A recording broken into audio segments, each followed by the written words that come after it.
Joining us on POTUS is Senator Chris Coons, Democrat from Delaware. Got a few things to talk about, I guess, this morning. He is tweeting at Chris Coons. Senator, welcome. Thanks for being on the show this morning. Thank you, Tim. Great to be on with you. Good to catch up. And first, I have the statement on the firing of James Comey. Rather than read from it, I have you here. So maybe you could just give us your takeaway overall on the way this has played out. Well, I was very surprised at the timing and justification offered by President Trump for his abrupt firing of the FBI director. The facts that were cited in the letters from the Deputy Attorney General and the Attorney General have been well known in public for months.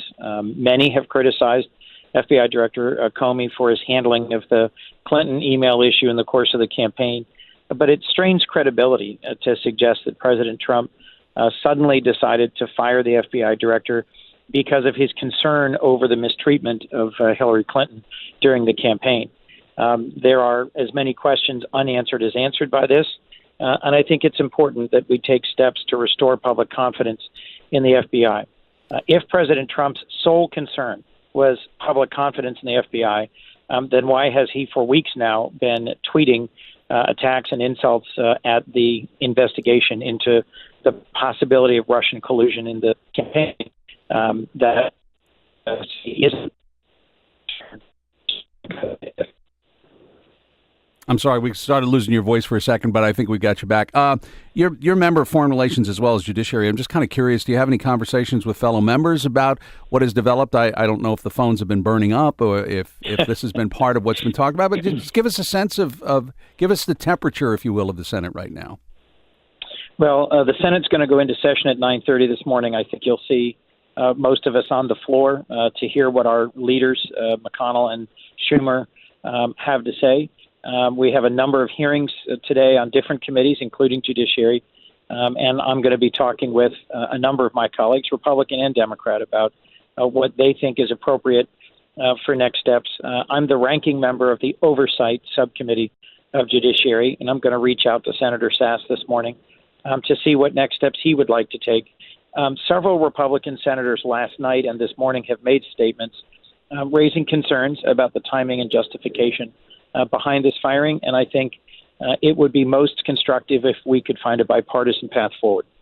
Senator Chris Coons is with us. The senator and I had a brief encounter at the Correspondents' Dinner, and one of the things that is clear if you've either heard Senator Coons with Michael Smerconish or any other program, that it is not just about the news of the moment and the day that is his concern, but also some of these larger issues. And I bring that up because the original reason, and I do want to make mention of this, it's an important story, which is the get-together this week. Senator Coons will be discussing war and famine in South Sudan, and that is coming up tomorrow. The U.S. Institute of Peace is part of this.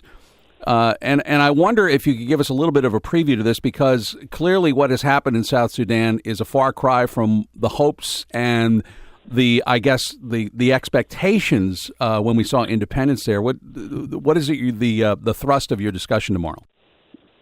Well, I'm going to review why I went to Uganda and South Sudan. I traveled with Republican Chairman Bob Corker of the Foreign Relations Committee to Uganda to visit what is now the world's largest refugee camp, the Bidi settlement in northern Uganda. It's got more than 270,000 refugees in it. And then I went on to South Sudan to visit UN protection of civilian sites, and then to go up to Unity State where there's famine, and to visit sites where different NGOs like the World Food Program, International Rescue Committee, Mercy Corps are providing a desperately needed food relief to the millions who are facing starvation in South Sudan as well as in other countries in the region.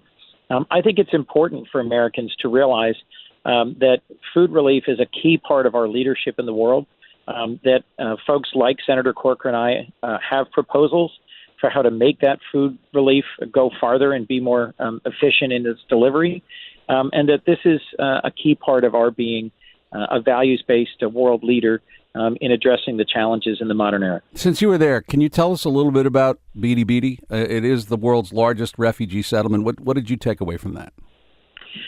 First, I was impressed, as I have been in previous visits to refugee camps, with the hardworking professionals who put their lives on the line to provide humanitarian assistance to people in terrible circumstances. There have already been 90 humanitarian workers killed in South Sudan in this current crisis. BD was orderly, was settled, was being run well by UNHCR and different nonprofit agencies. The folks I saw there, mostly women and children, were traumatized. They had some of them walked for weeks to escape the violence in South Sudan. And Senator Corker and I had a chance to be a part of delivering the first meals to children and women who were in very bad shape, and to see how they're handled and processed, how they get their identification, how they get interviewed, and how they get resettled. It's a heartbreaking process. These are people who had been sort of settled and successful farmers in South Sudan. Many of them had their villages burned, all their possessions destroyed, family members murdered. One woman we spoke to was carrying a baby. She'd been raped by South Sudanese soldiers before she fled. These were stories of real tragedy.